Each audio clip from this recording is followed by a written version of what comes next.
ఆంధ్రుల ఆరాధ్య దైవం, తెలుగువారి ఆత్మగౌరవానికి ప్రతీక అయినటువంటి స్వర్గీయ శ్రీ నందమూరి తారక రామారావు గారి జయంతి సందర్భంగా ఈరోజు రాష్ట్రంలో అనేక చోట్ల దాదాపుగా అన్ని చోట్ల కూడా ఒక పండగ వాతావరణంలో ఒక శుభదినంగా ఈరోజు జరుపుకోవడం ఒక ఆనవాయితీగా ఉంది.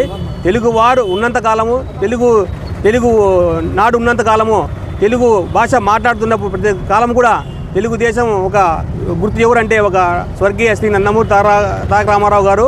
ముఖ్యంగా ఆయన సంక్షేమ పథకాలు పెట్టినప్పుడు ఆడవాళ్ళ ఆస్తుల సమానం హక్కు అయితేనేమి, ప్రజలే దేవుళ్ళు, సమాజమే దేవాలయం అనే స్ఫూర్తితో ఈరోజు మొత్తం దాదాపుగా తెలుగుదేశం పార్టీనే ఒక ప్రక్షాళన చేసి ఒక నాంది పలికినటువంటి ఒక గొప్ప నాయకుడు ఎవరప్ప అంటే స్వర్గీయ శ్రీ నందమూరి తారక రామారావు అని చెప్పేసి ఆయనకి మేము స్ఫూర్తినిస్తూ ఆయన బాటలు పయనిస్తూ ఈరోజు అనంతపురం నియోజకవర్గ మాజీ ఎమ్మెల్యే ప్రభాకర్ చౌదరి అన్న ఆధ్వర్యంలో ఈరోజు ఆయన విగ్రహానికి పూలమాల వేయడం జరిగింది.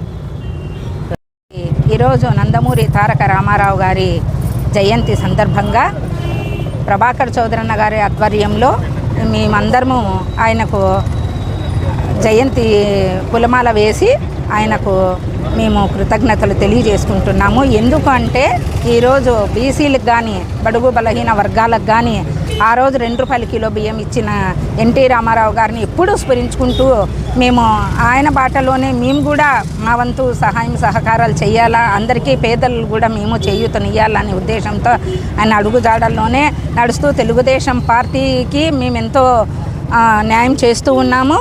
తర్వాత ప్రతి ఒక్కరూ సమాజమే దేవాలయము, ప్రజలే దేవుళ్ళు అనే నినాదం మీద ఆయన పార్టీని స్థాపించి ఎన్ని సంవత్సరాలు అవుతున్నా కూడా తెలుగుదేశం పార్టీ అంటేనే ఒక మంచి పార్టీ అనేది ప్రజలకు తెలిసిన విషయము.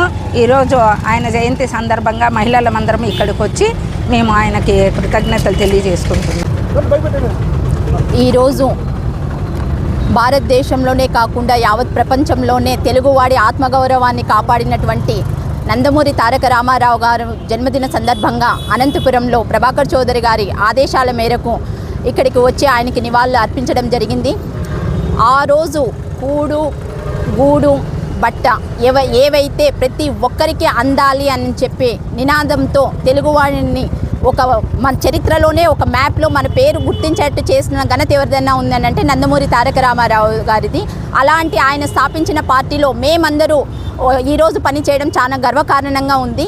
అంతేకాకుండా నిన్న మహానాడులో స్త్రీ శక్తి అని చెప్పి నారా చంద్రబాబు నాయుడు గారు, లోకేష్ గారు మహిళలకి 33% రిజర్వేషన్ కల్పిస్తాము అని ఇచ్చిన వాగ్దానానికి మేము ప్రభాకర్ చౌదరి గారి కానీ, చంద్రబాబు నాయుడు గారికి కానీ, లోకేష్ గారికి కానీ కృతజ్ఞతలు తెలుపుకుంటున్నాము. ఇలాగే మహిళలను గౌరవించే పార్టీ ఏదైనా ఉంది అంటే తెలుగుదేశం పార్టీ అనేది దీనికి నిదర్శనం.